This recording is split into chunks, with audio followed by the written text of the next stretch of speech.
ஆத்ம நமஸ்காரம். குருவே துணை. வந்திருக்கும் அனைத்தும் ஆத்மா சகோதர சகோதரிக்கும் என் ஆத்ம நமஸ்காரங்கள்.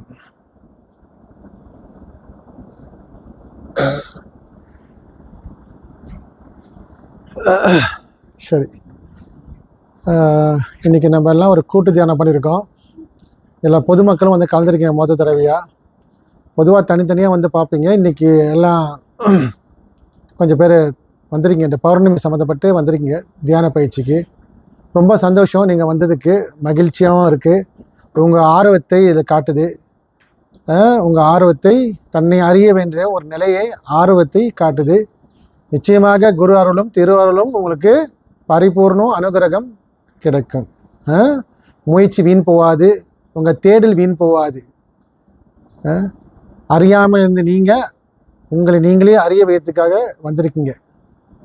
சரிங்களா? ஸோ ரொம்ப சிறப்பாக இருந்துச்சு. எல்லாம் நல்லா தியானம் பண்ணிங்க. பார்த்தேன், கான்சன்ட்ரேஷன் பண்ண ஆரம்பிச்சிங்க. சந்தோஷம். பாராட்டுற விஷயம்.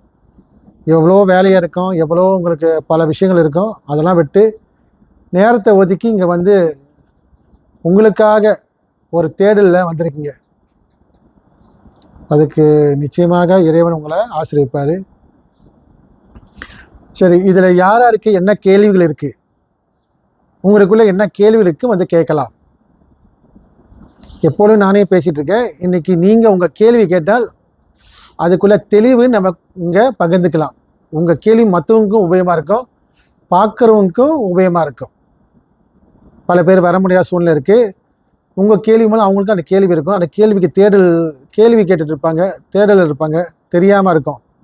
ஸோ நீங்கள் கேட்குற சில கேள்விகள் அவங்களுக்கு போய் சேரும். ஸோ யாருக்கு என்ன கேள்வி இருக்க கேளுங்க.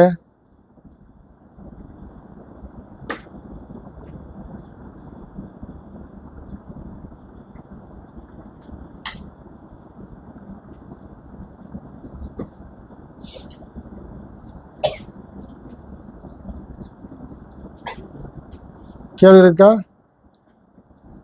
வாமா, முன்னால் வாங்க, முன்னால் வாங்க.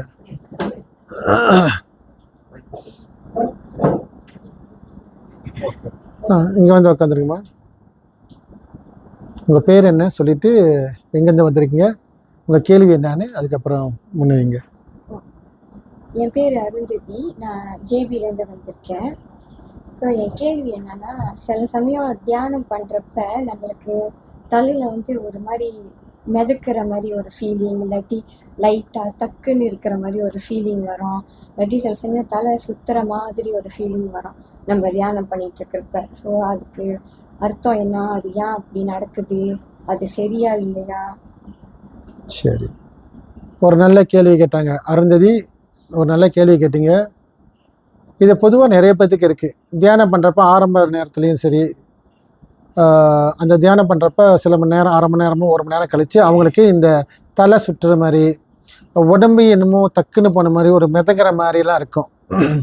அதனால தியானம் பண்ண கையோட அப்படியே ஏஞ்சிடக்கூடாது. கொஞ்சம் நேரம் ரிலாக்ஸ் பண்ணிக்கிட்டு கை காலெலாம் கொஞ்சம் நீட்டிக்கிட்டு செஞ்ச பிறகு மெதுவாக தான் ஏஞ்சிருக்கணும். உடனே தியானம் பண்ணி முடிச்ச கை ஏஞ்சிங்கன்னா ஒரு மயக்க சிலப்பத்துக்கு வரும். சரிங்களா? சரி, அவங்க கேட்ட கேள்வியில் ஒரு முக்கியமான விஷயம், எதுக்காக அவங்க தியானம் பண்ணுறாங்க? தன்னை யார் என்பதை அறிவதற்கும் இறை அருள் பெறுவதற்கும் உள்ள நெறிதான் தியானம். தன்னை யார் என்பது அறிவதற்கும், பிறகு அந்த இறை என்பது யார் என்பது அறிவதற்கும், அந்த இறை அருளும் பெறுவதற்கு உள்ள வழிதான் தியானம். அப்போ எண்ணங்கள், பல எண்ணங்கள் நமக்குள்ளே இருக்கும். கடவுளுக்கு அங்கே இருப்பாரா, இங்கே இருப்பாரா, வேறு யார் மூலிமா கடவுள் காட்டுவாங்களா, இல்லை ஒரு ஆலயத்தில் காட்டுவாங்களா, இப்படி பல பேத்துக்கு பல கேள்விகள் இருக்கும். இந்த இறைவன் தேடலில், இறைவன் யார் என்பது தேடலில் இப்படி இருக்கும். இப்போ இந்த எண்ணங்கள் பல வகையில் பிரிஞ்சு பிரிஞ்சு கடவுள் இதுவாக இருக்குமா, அதுவாக இருக்குமா, இல்லை குருமாரங்களாக இருப்பாங்களா, இல்லை இந்த சிலையாக இருக்குமா, இல்லை இந்த படமாக இருக்குமா, இல்லை இந்த வேத நூல்களாக இருக்குமா கடவுள் என்பது தேடிட்டு இருப்பீங்க. இந்த பல எண்ணங்கள்னால நம்ம செதறி போய் நிற்போம். சரிங்களா? அப்போ தியானம் என்பது முதல்ல எண்ணம் ஓட்டத்தை நிறுத்தணும். தியானம் என்பது என்ன அலைகள், என்ன ஓட்டத்தை நிறுத்துவது தான் தியானம். மனதை ஒரு நிலைப்பாட்டில் நிற்க சொல்லுவாங்க. அதனால தான் கண்கள் மூடிக்கொண்டு ஒரு அமைதியான அறையில் உட்காந்து தியானம் பண்ண சொல்லுவாங்க. இது இயற்கையிலேயே நான் பல பதிவில் சொல்லியிருக்கேன். எதுக்காக தான் மனம் ஒரு நிலைப்பாட்டுக்கு வரணும். அழிஞ்சு கொண்டு இருக்கிற எண்ணத்தை ஒரு நிலைப்பாட்டு கொண்டு வரதுக்கு தான் தியானம். அப்படி அந்த மாதிரி தியானம் செய்கிறப்ப, இப்போ அருந்ததி சொன்ன மாதிரி அவங்க உட்காந்து ஜெபம் பண்ணுறப்ப, தியானம் பண்ணுறப்ப அந்த எண்ண அலைகள் ஒரு நிலைப்பாட்டுக்கு வந்துருச்சு. அந்த எண்ண அலைகள் ஒரு நிலைப்பாடு. ஏன்னா அந்த நான் என்பது எண்ணம் தான் முதல் எண்ணம். நான் என்பது எண்ணம் இருக்க வரைக்கும் நீங்கள் நிற்கலாம், நீங்கள் வேலை செய்யலாம், நீங்கள் பேசலாம் எல்லாம். நான் என்பது எண்ணம் அங்கே இல்லாத பட்சத்தில் நீங்கள் எந்த நிலையில் இருப்பீங்க? நான் என்பது எண்ணம் இல்லாத நேரத்தில் எந்த நிலையில் இருப்பீங்க? பொதுவாக நான் என்பது எண்ணம் எப்போது இல்லாமல் தூக்கத்தில். ஆழ்ந்த தூக்கத்தில் நான் என்பது எண்ணம் இருக்காது. அப்போது உங்கள் மனதை உங்கள் உடலை நீங்கள் பிடிச்சிட்டு இருக்கீங்களா? இல்லை. ஏன்னா நான் என்பது எண்ணம் அங்கே இல்லை, அந்த அகங்காரம் அங்கே இல்லை. அதனால அந்த உடலை நீங்கள் பிடிக்கல. அதனால யார் வேணாலும் உங்கள் கையை தூக்கி கீழே போடலாம். சரிங்களா? ஏன்னா உங்களுக்கு சுய உணர்வு இருக்காது. அதாவது இந்த உடல் என்பது உணர்வு உங்களுக்கு இருக்காது, தேகம் உணர்வு இருக்காது. இந்த தேகம் உணர்வு எப்போ வருது? நான் என்பது எண்ணம் வந்த பிறகுதான் தேகம் ஒன்று ஒரு எண்ணம் வரும், இந்த உடல் என்பது ஒரு எண்ணம் வரும் உங்களுக்கு. அப்போ தியானத்தில் எதுக்கு பண்ணுறீங்கன்னா, இந்த அழிஞ்சு கொண்டு இருக்க எண்ணத்தை ஒரு நிலைப்பாட்டு கொண்டு வந்து பிறகு அந்த எண்ணமும் இல்லாமல் ஆகணும். அந்த எண்ணம் தான் கடவுள் வேறு நீங்கள் வேறு என்பது பிரித்து பார்க்குறது காரணமே அதான். அதுக்கு பேர் தான், அதுக்கு பேர் துவேதம் சொல்லுவாங்க, இரண்டப்பட்ட நிலை. இந்த எண்ணங்கள் உதிச்ச பிறகுதான் உங்களுக்கு ரெண்டு கட்ட நிலைமை வருது. எண்ணங்கள் இல்லாத பட்சத்தில் நீங்கள் எப்படி இருப்பீங்க?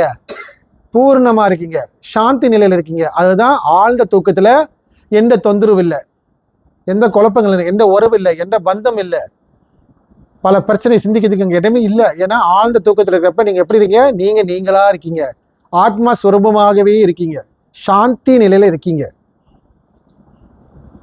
அதுதான் இறை நிலை, உங்கள் ஆத்மா சுரூப நிலை. அதுதான் எண்ணம் தான் உங்களுக்கு அகங்காரத்தினால எது என்ன உடம்பு சொல்லி பிடிச்சிக்குது. அப்போதான் நீங்கள் ஏஞ்சி நிற்கிறீங்க, உட்காருங்க, எல்லாமே செய்கிறீங்க. அப்போ தியானத்தில் இந்த நான் என்பது எண்ணத்தை விடணும். இறைவனோட இணைஞ்சு இருக்க வேண்டும் என்றால் நான் என்பது எண்ணம் அங்கே இருக்கக்கூடாது. அப்போ இவங்க தியானம் பண்ணுறப்ப இவங்க தெரிஞ்சோ தெரியாமல் இவங்க என்ன ஆச்சுன்றால் முழுமையாக தன்னை சரணகதி அடைஞ்சிட்டாங்க. ஒருவன் சரணகதி அடைஞ்ச பிறகு அந்த நான் என்பது எண்ணம் அங்கே இருக்காது. உதாரணத்துக்கு தூக்கத்தில் நீங்கள் சரணகதி அடைஞ்சிட்டீங்க, அதான் உண்மை. ஆழ்ந்த தூக்கத்தில் நீங்கள் சரணகதி அடைஞ்சிட்டீங்க, ஏன் நான் என்பது எண்ணம் அங்கே இல்லையே. இந்த சரணாகதி பண்ணுவது எது? நான் தானே. நான் என்பது எண்ணத்தை தான் நீங்கள் சரணாகதி அடைகிறீங்க. அது சரணாகதி அடைஞ்சா நான் என்பது எண்ணம் இருக்காது. சரணாகதி அடையாத வரைக்கும் நான் என்பது எண்ணம் இருந்து கொண்டே இருக்கும்.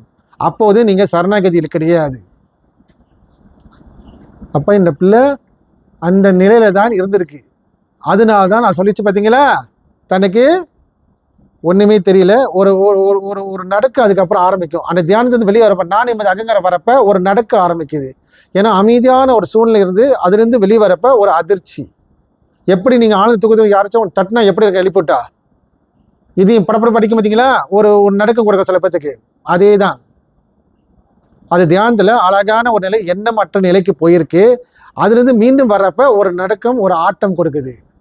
இது ஆரம்ப நேரத்தில் இப்படி தான் இருக்கும்.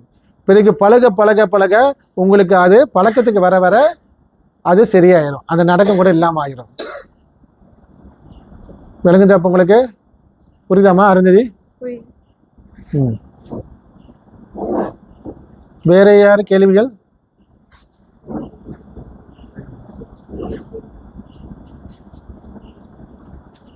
இந்த சமாச்சார சம்மந்தப்பட்ட விஷயம் உங்களுக்கு யாராச்சும் கேள்வி இருக்கா? இதில் என்ன கொஞ்சம் புரியணும், இன்னும் தெளிவாக எனக்கு புரியல சொல்லி கேட்குறதா கேளுங்க. ஏன்னா இதை பல மக்களுக்கு போய் உபயோகமாக ஆகும்.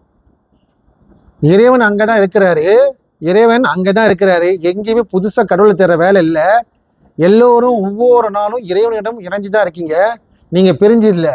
ஆனால் இந்த எண்ணம் தான் என்ன ஆச்சு, இந்த எண்ணம் உதித்த பிறகு உள்ளே இருக்க நிலையை காணாம போய் வெளியே இருக்க விஷயத்தில் உடன்பாடாக இருக்கீங்க.